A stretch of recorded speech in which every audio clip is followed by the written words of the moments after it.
Hola, bienvenidos a esta guía explicativa. Para quienes van arrancando la carrera, sabemos perfectamente que prepararse para los primeros seminarios teóricos puede ser, bueno, un verdadero dolor de cabeza. Pero no hay de qué preocuparse, porque hoy vamos a hacer un viaje fascinante. Vamos a ir desde lo más macro hasta lo más micro, desmenuzando los conceptos fundamentales de la filosofía del derecho. Con este mapa mental garantizamos que toda esa teoría tan densa empezará a tener muchísimo más sentido. Para no darle tantas vueltas, nuestro mapa de supervivencia definitivo de hoy tiene 4 paradas súper claras. 1. Filosofía y ciencia jurídica. 2. El kit de herramientas filosóficas. 3. Conceptos fundamentales del derecho. Y 4. Estado y orden mundial. Así que, arranquemos. Parada número 1. Filosofía y ciencia jurídica. Las bases absolutas de todo nuestro conocimiento.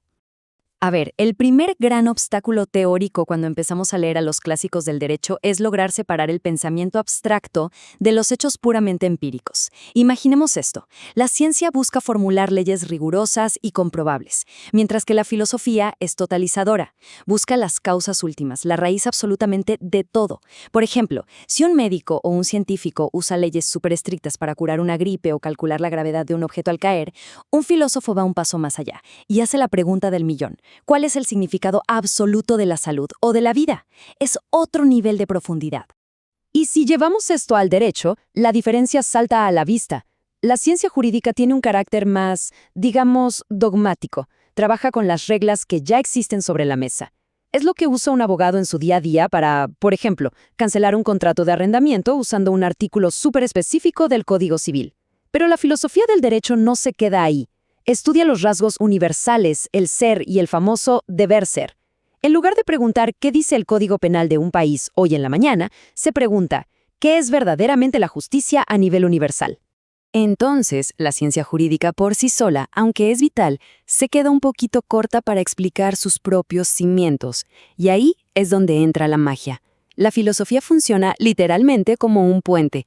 Es esa pieza clave que nos da claridad y certidumbre sobre los conceptos más básicos, esos que la ley práctica normalmente da por sentados porque tiene que resolver los problemas inmediatos de la sociedad. Pasemos a la sección 2, el kit de herramientas filosóficas. Algo fundamental aquí es no ver estas ramas como pura teoría aburrida o letra muerta. Para nada, son un verdadero kit de herramientas prácticas que se usan todo el tiempo para construir o desarmar argumentos legales súper pesados. La primera de estas herramientas es la metafísica o la ontología jurídica. Esta palabra, que suena tan rimbombante, viene de ontos y logos y básicamente estudia el ser. En el derecho, la usamos para ir directo al hueso y determinar la esencia fundamental de una ley. O sea, nos ayuda a debatir si una ley es simplemente un mandato impuesto por quien tiene el poder o si de verdad responde a una razón de justicia profunda. Siguiendo con nuestro kit, tenemos la lógica y la metodología. La lógica es, sin exagerar, el pan de cada día. Es lo que garantiza que una sentencia judicial tenga un razonamiento recto y no se contradiga a sí misma en el tercer párrafo. Por otro lado, la metodología es la que nos dicta las reglas del juego sobre cómo probar los hechos en un juicio de forma rigurosa y sin ninguna desviación. Ahora, hay un tema que es imposible ignorar: la relación indisoluble entre la ética y el derecho. La ética estudia la rectitud de nuestros actos, y muchísimos teóricos ven el derecho como un mínimo ético que necesitamos sí o sí para no matarnos entre nosotros y poder vivir en sociedad. Por eso, la filosofía jurídica usa la ética para analizar temas sumamente sensibles, como el debate sobre el aborto o la pena de muerte. Y ojo aquí, el objetivo no es tomar una postura política, sino evaluar los argumentos de manera totalmente objetiva y estructural, para entender si una norma se justifica moralmente frente a los fines de toda la sociedad. Y bueno, la siguiente parada es la epistemología, también conocida como la teoría del conocimiento. Básicamente, se encarga de reflexionar críticamente sobre cómo es que llegamos a conocer el derecho. Nos obliga a hacernos preguntas un tanto incómodas pero necesarias. A ver, ¿el conocimiento de las leyes es verdaderamente científico? ¿Cuáles son los límites exactos de lo que realmente podemos probar con certeza absoluta en un tribunal? Para terminar de armar nuestro kit, tenemos 4 herramientas más que valen oro. La filosofía analítica es la que nos salva la vida aclarando el lenguaje semántico, por ejemplo, definiendo palabra por palabra qué significa propiedad en un pleito legal. Luego está la teleología, que analiza el propósito final del derecho, como lograr la paz o el bien común. La axiología se mete de lleno con los valores, principalmente la justicia. Y por último, la antropología filosófica, que nos recuerda algo crucial. Todo nuestro sistema legal depende enteramente de cómo entendamos la naturaleza del ser humano. Arrancamos con la sección 3. Conceptos fundamentales del derecho, sus categorías y sus fines. Cambiando un poco el enfoque hacia los verdaderos ladrillos de construcción de nuestro sistema, primero tenemos que entender qué es el derecho en sí. Se define como un orden concreto, instituido por el hombre para realizar valores colectivos mediante normas que son bilaterales y coercibles. Y desglosar esto es interesantísimo, porque el derecho es un concepto analógico, es decir, usamos la mismísima palabra para referirnos a realidades distintas pero conectadas.